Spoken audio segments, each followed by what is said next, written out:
గబ్బర్ సింగ్ తీసినప్పుడు ఓటీటీ అంత డిమాండ్గా లేదు. అవును ఇప్పుడు ఓటీటీ లేదు, ఇప్పుడు ఉంది. క్యాలిక్యులేట్ అప్పుడు ఓటీటీ ఉంది కానీ మన దగ్గర స్పీడ్గా లేదు. అంత ఇంపాక్ట్ లేదు. ఇప్పుడు వచ్చేసరికి బాగా పెరిగింది. అవును సార్. ఇప్పుడు 4 వీక్స్ ఉన్న సినిమా 4 వీక్స్ ఓటీటీకి వచ్చేస్తుంది.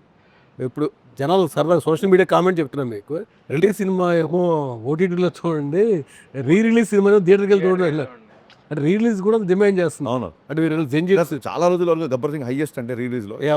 అయితే ఇప్పుడు ఈ ఓటీటీని 4 వీక్స్ ఉన్నదాన్ని 8 వీక్స్ చేయాలి, మళ్ళీ థియేటర్స్కి ఆడియన్స్ తీసుకురావాలని చెప్పి ఒక డిమాండ్ కూడా నడుస్తుంది. దీన్ని ఎలా చూస్తారు మీ మార్కెటింగ్ స్ట్రాటజీలో? సార్ ఈ చిన్నప్పటి నుంచి ఉందే సార్, టీవీలో వచ్చే ఇంకెవరు థియేటర్కి వెళ్ళరు అన్నారు. టీవీలో వచ్చిన కానీ నుంచి ఇప్పటికీ ఒక 10 folds థియేటర్స్ పెరిగాయి. ఎప్పుడైతే అంతాక్షరి, మీకు చిన్న ఎగ్జాంపుల్ చెప్తాను. అంతాక్షరి ఇమ్మీడియట్గా అప్పట్లో మనం విపరీతమైన పైరసీ ప్రాబ్లం ఉండేది కదా. అంతాక్షరి రిలీజ్ అయిన 2 రోజులకి యూట్యూబ్లో పెట్టేశారండి. ఆ లింకులు కూడా పంపించారు నాకు.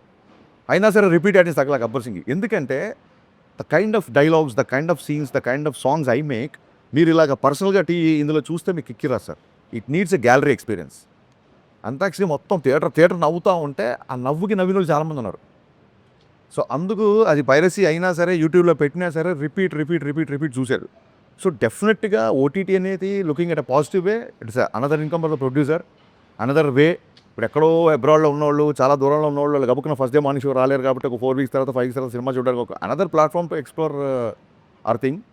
ఇంకా మీకు ఈ సందర్భంగా ఈ సినిమా చెప్పాలంటే ఒకసారి నెట్ఫ్లిక్స్ వాళ్ళు మీటింగ్ అడుగుతున్నారు డైరెక్టర్తో, నెట్ఫ్లిక్స్ డీల్ అయ్యే ముందు అన్నారు. అప్పటికి లక్కీగా మా షూటింగ్ అంతా అయిపోయింది. సో ఒక షో రీల్ లాంటిది ఒకటి నేను కట్ చేసి పెట్టుకున్నాను. ట్రైలర్కి టీజర్కి ఏమేమి వాడాలి ఏంటి అనేది ఒక బ్యాంక్లో ఒకటి పెట్టుకుంటాను, సపరేట్ ఫోల్డర్. ఆ ఫోల్డర్ ఎలాగో ల్యాప్టాప్లో ఉంది కదా అని చెప్పి చూపించాను. అది చూపించిన తర్వాత నవీన్ గారు వాళ్ళు మాడుకున్నారు. 20 minutes డీల్ చేసుకుని బయటకు వచ్చాం. So yeah.